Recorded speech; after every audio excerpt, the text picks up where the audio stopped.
laa gëm monsieur le président de la république Bassirou Diomaye Diakhar Faye sama message bi yow laa koy attribuer. Il faut démettre Cheikh Oumar Diagne. Le plus tôt sera le mieux. Monsieur le président de la république, Cheikh Oumar Diagne joue avec la stabilité du pays. Ce pays dëkk bi dafa am sookul dafa am kënu yu mu toogee Cheikh Oumar Diagne joue avec cela. lu tax ma wax loolu Cheikh Oumar Diagne man en tant que taalibe murit dama ko yàgg dégg muy wax loo xamante ni ci Serigne Touba ak ci yeneen mag yi mais c'est catastrophique. Cheikh Oumar Diagne egg na ci bis ni jumaay Touba am na ay signes maçonniques jumaay Touba fa la Serigne Touba tëdd loolu boo ko waxee yaa ngi gaañ ay nit au plus profond d'eux. fi Cheikhul Khadim tëdd nga gëmal nit ñi ni nga wax ni dafa am signe maçonnique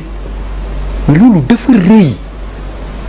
bu fekkee yoo waxoon la ñu ni mën nga koo regretter mais Cheikh Oumar Diagne dafa live waxuma ci contexte bu tëju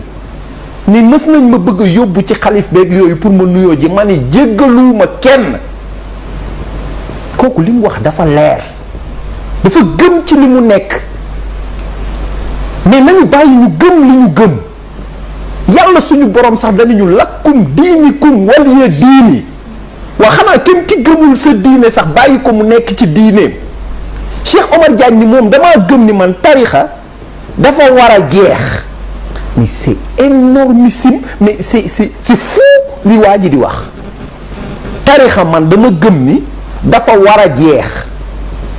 Cheikh Oumar Diagne tarixa yi ñi ko gëm li ñuy contribuer ci impôt bu ñu ko génnee woon yow ak sa président doo leen toog palais budget bii ngeen di dundee buñ ci génnee woon ñi gëm tarixa li ñu yor non doo leen toog palais de la république man xamalu tax lii ma mën koo defaat dama toog fii pap xaw ma nan bu deer def déclaration wax sëriñ yi dañuy nuyu xaw ma nan ma demandé pour ñu démettre ko ci saas yi ma gis batul 48 heures ñu démettre ko mais Cheikh Oumar Diagne ñi ngi joué ak lu dangereux parce que ku taxaw ni tarixa dafa war a jeex mais kooku yaa ngi song suñu ngëm ku taxaw ni grande mosquée ay signe maçonnique ñoo fa nekk ku taxaw ni jumaay Touba yëfu signe maçonnique mais nga ni màggal ak ay gàmmu période yooyu sëriñ si dañuy ñëw blanchir xaalis jox leen xaalis bu bon ñu dugal ko seen compte génnee ci joxaat la jël 20%. mais ça c'est grave léegi nag gis nga xamadi gi bu yamoon suñu réew du am problème mais xamadi gi bu génnee Sénégal day gën a grave suñu relation ak Maroc mais Mohamed VI Hassan II mais génn na àdduna bi Cheikh Oumar Diagne di wax yenn propos yi mais nit ñu mu génn àdduna ci décence sax nga naan kii mais franc-maçon la woon mais Mohamed VI roi Maroc nga ni ko góor jigéen nga di xëy palais mais loolu conflit diplomatique lay indi dëgg la incident mais lu ne la mais est-ce que xam nga ñun ak Maroc dañoo bëgg Sénégal ba ñun convention d'établissement la ñu am ñi xam diplomatie xam nañ li may wax la convention d'établissement entre le Maroc et le Sénégal ren mooy 60e année Maroc dem na ba bis ligue arabe yëpp taxawandoo arabe yëpp ñu jàppanteeg dëkk bu jege fii muy arabe bëggaatuma tudd tur xam ngeen fi may waxee Maroc ni c'est un problème entre un pays frère muy Sénégal et un voisin mënuma tranché ñëpp tranché naar yëpp ba mu des moom ndax bëgg Sénégal Hassan II ko defoon mais Mohamed V maamu kii nga xam ne moo jur Hassan II bi mu jógee exil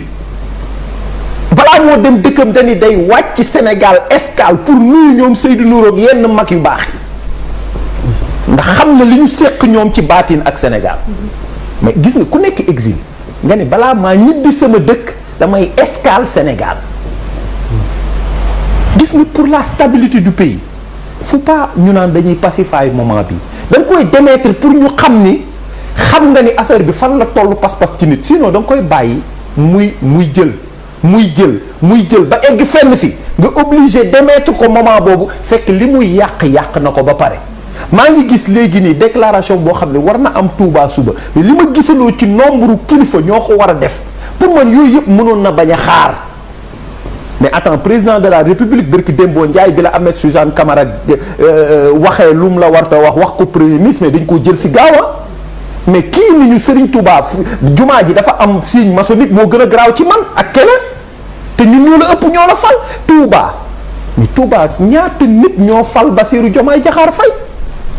c'est extrêmement dangereux surtout nag conflit diplomatique ak ay incident man gëm naa ni boo moytul problème bi eggagul Maroc na mu fa war a yeggee mais am na nu ñuy continuer di ko def ba problème yi egg mais ñi ngi xalaat les sénégalais yi nekk Maroc ak marocains yi nekk fii jàmm ji ñu amante suñu biir ñu lay wax ni boo dee sénégalais nekk Maroc droit bi nga am yow facilité bi nga am ki nga xamante ni sénégalais beneen xeet la bu nekk Maroc ci Afrique amul loolu te loolu ñun ñëpp xam nañ ko. donc monsieur le président de la République lii niñ ko waxe woon président Macky Sall ci le gars bi nekkoon DER même chose lañ lay waxaat ci même place bii laa toogoon il faut démettre Cheikh Oumar Diagne pour la stabilité du pays. Honorable Sira mais juste pour balaa muy wax rek je salue au passage Moussa Ndaw propos yi nga ma wax avec le Maroc daf ma rappelé Moussa Ndaw bi mu fay mujj romb Médina balaa ànd ak moom